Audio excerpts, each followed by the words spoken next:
Alright, we got this old Kato U30C with a non-working TCS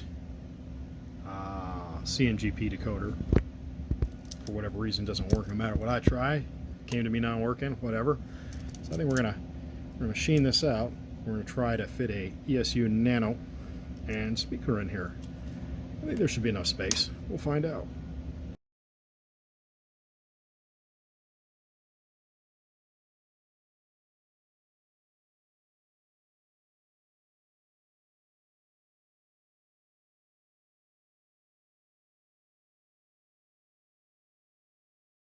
Alright, so I dug into cold storage and I found this is an original, let me slide this in here, lightboard for these. Obviously I don't have it because somebody had installed a TCS KO or CNGP decoder.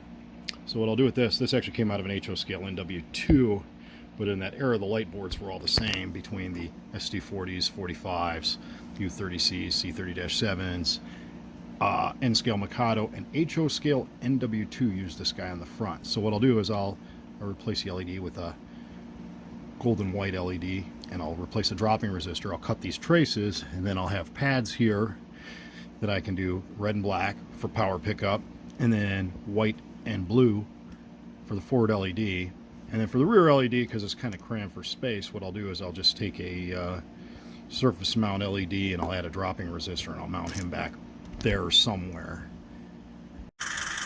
Well, we're getting ready to button this guy up. We do definitely have some movement or what have you, and of course you have a 50-50 chance of wiring in this motor correctly on these older units, and I had suspected that who had worked on this previously had put the orange and the gray wire backward, and I was right when I just matched up to how they had done it previously. But still ripped it back apart so we got the correct direction. And now I'll install a rear light, probably shorten some other leads in here and button this guy up. And obviously put a different sound file on it, because that's just a generic European horn sound file and engine sound file on there. Alright, so he's kind of all buttoned up. Not the cleanest install I've ever done, but considering I've never done one of these before, hey, well, here we are. So I'm going to put him back together and making sure everything fits, hopefully, and then I will put it on a programming track and load an appropriate sound file. So of course I get this all back together, and there's still something back there that's too high, and I think I know what it is, but it just goes to show that some of this is trial and error. So I think ultimately what I'm going to have to do here, let's see if I can get a picture of it, is pull everything back apart, because there's no other way I can fit this decoder in here. I'm going to have to skim a little more off of here, which kind of weakens the frame a bit more than I'd like, but there's not really much else I can do here. So, yeah. Which means I got to take this apart and run it back out to the other shop and take a few thousandths off and see what happens. Alright, I think we kind of got to that point. I don't want to go any deeper. So we will see if this works.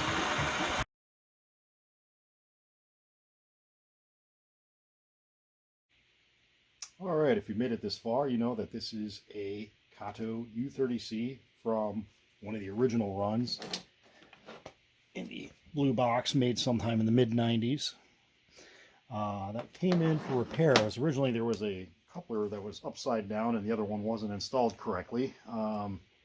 Repaired both of those, pulled it apart, clean, lubricated, put it back together.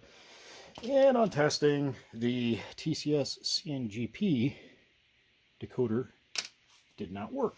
So I spoke to the customer and asked him what he wanted to do. I can either replace it in kind, or I offered him a I figured I could fit LokSound into it, and so he wanted to do that. So we installed a ESU nano decoder. That's part number 58923, and a 15 by 8 sugar cube speaker with 3D printed housing in it. Basically I had to dismantle this thing, machine the frame, cram everything in there, jury rig some lighting, But it all seems to work now. I had to tear it back apart when I thought I was almost done because it didn't fit completely. Need to take a little more material off, but that's the benefit of having a milling machine. So, anyways, we were just going to turn some sound on.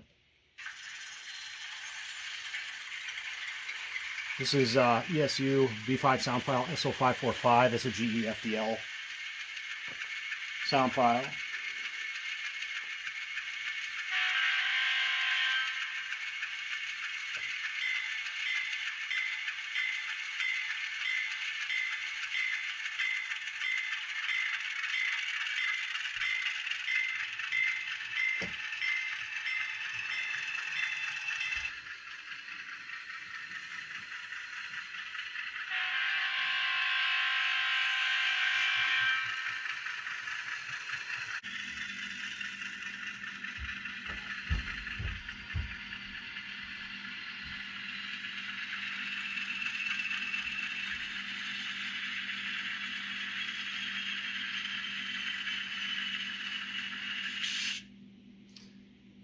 And there you go, a Kato U30C with ESU LokSound installed.